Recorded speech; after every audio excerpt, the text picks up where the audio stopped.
Korean Zombie and Conor McGregor. Two names you never probably thought you'd hear together. They're in the same spot and they're getting very different results. Do you see what's going on here? Korean Zombie and Conor McGregor have one thing in common. They both clearly had defeat in their last match. Neither is on a championship trajectory.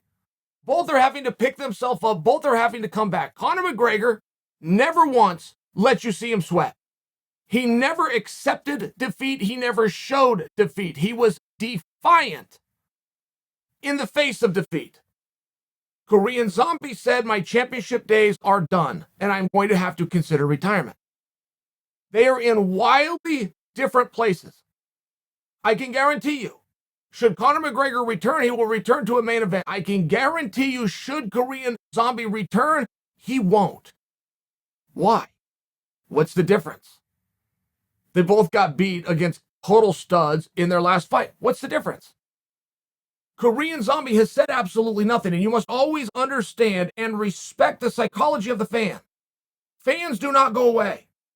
And this gets missed all the time. All the time. Every industry has 2-3 big stars.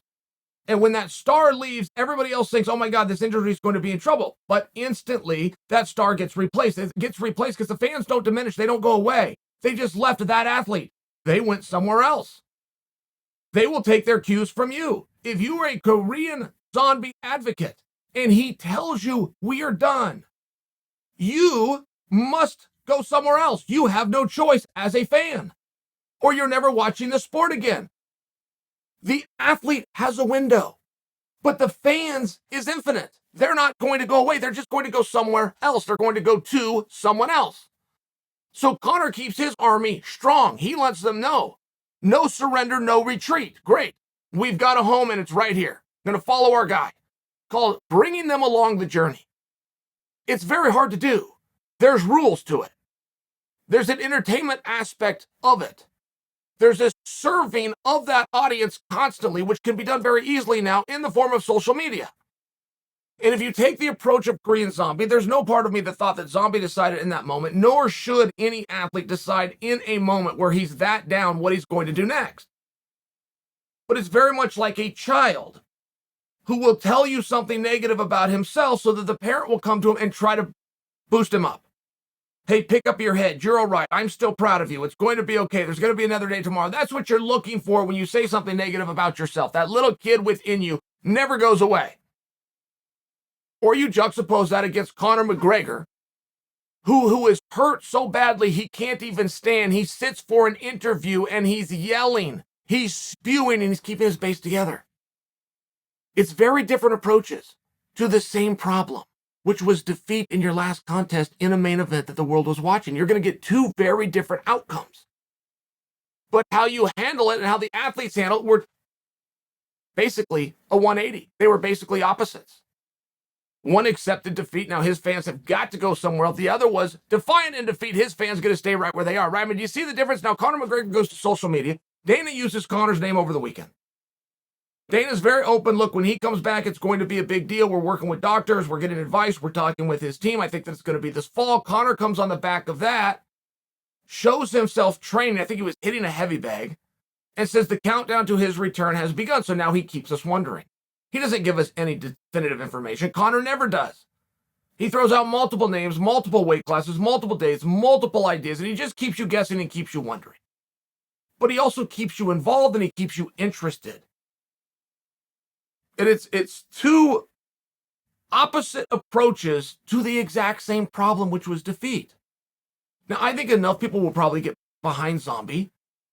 I don't think that Zombie has something else to do. I think that you're going to see Zombie fight again. I also, like the parent of Zombie, am going to want to pick his head up. I'm not going to let him feel bad for losing in a world championship fight to the same guy that everybody else in the world can't beat. But there's another side of, can you pick up, and whatever goes up must come down. Zombie just fought in a sold-out arena on pay-per-view for a world championship. Whatever he does next will not be any of those things. And that's where mental toughness comes in, not physical. Once that ball starts to come back down, can you still walk out there? Can you be third fight from the end in a non-title match with your face not on a poster? Do you want to reclimb that same mountain? Everybody gets put in that position. Zombie's been in this position, and he's done it. He showed and he passed. He had the mental toughness matched with the physical toughness. He got himself that opportunity when he was before down.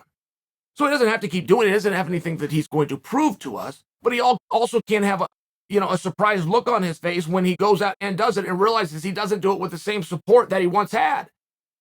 He's the one that told them it's over. It might be over for you. It's not over for the fan. The fan just moves somewhere else. The fan's career and time in the sport is infinite. Vince McMahon spoke on this one time. There was an HBO special on Andre the Giant, and I knew this to be true, but I never heard it said so well. It seems as though every wrestler who had his real heyday within the organization and then leaves ends up angry at Vince specifically, ends up with resentment towards the sport and the product. And Vince very simply said yes. He was referring to Andre the Giant. He said, yes, Andre was mad at me. The problem that Andre was having was coming to the realization that his career has ended, but mine continues. And it's a very tough spot because most basketball players, football players, most people that were really big in a sport and they leave the sport do leave with a resentment. And if they had it their way, they would take the fans with them. You won't watch this again. You're not interested. The guys aren't as good. The stories aren't as good. The politics are way different. We were better back in my day. Let's just remember that. Let's cling to it and let's turn our back on everything. That's what they would like to happen. They just don't have that power.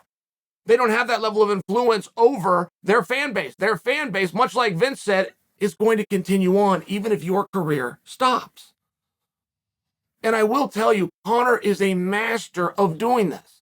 Some of it is strategic. Some of it is on purpose. Some of it is accidental. He's just really good at it. There's been accidental marketing geniuses within our sport. I would put both of the Diaz's there. When Nick Diaz did not show up to a press conference, that empty chair with Dana in the middle and St. Pierre dressed in a suit with the belt, that was a viral moment. They got more attention for Nick not showing up than anything he possibly could have done had he been there. It was on accident. That wasn't the plan. He was a marketing genius unintentionally. I got to give him credit for that. That's true, what I just said. Conor is more in between. Conor is more sophisticated. He is more talented. It is more by design. But either way, there are discussions of Conor returning to a world title fight. He's in the exact same spot as Korean Zombie. His last fight was a pay-per-view that the world was watching. He got an adverse result. It's the exact same as Zombie's. One was defiant and one was accepting. And the reason the result is going to be different is because one understood the psychology of the fan and one did not.